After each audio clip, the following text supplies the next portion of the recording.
गेल्या काही वर्षांमध्ये शिक्षकांसाठी चिंतेचे वातावरण ठरलेल्या शिक्षक पात्रता परीक्षेच्या अनिवार्यतेबाबतचे विधेयक संसदेमध्ये मांडण्यात आले आहे. त्यामुळे हजारो जुन्या शिक्षकांच्या नोकरीवर टांगती तलवार कायमची दूर होणार आहे. संसदेमध्ये सादर करण्यात आलेल्या शिक्षण हक्क कायदा 2009 म्हणजेच RTE 2009 मधील कलम 23 आणि 38 मध्ये महत्त्वपूर्ण सुधारणा करण्यात आल्या आहेत. या सुधारणांचा मुख्य रोख हा आधीपासून सेवेत असलेल्या शिक्षकांचे संरक्षण करणे हा आहे.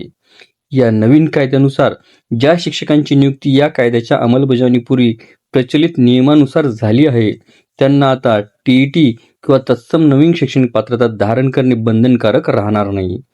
नवीन पात्रता निकष हे केवळ भविष्यात होणाऱ्या नवीन नियुक्त्यांसाठीच लागू राहतील, असे हे स्पष्ट करण्यात आलं आहे.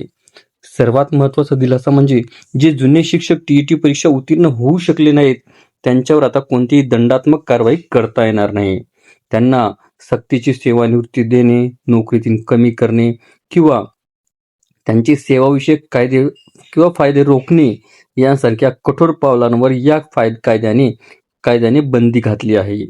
नवीन कलम 23 नुसार शिक्षकांच्या सेवा अटी, पदोन्नती आणि निवृत्तीवेतनाचे फायदे यामध्ये केवळ नवीन पात्रतेच्या अभावामुळे कोणताही बदल किंवा कपात ही केली जाणार नाही. जुन्या शिक्षकांचे वेतन, पदोन्नतीचे मार्ग पूर्वीप्रमाणेच मोकळे राहणार आहेत.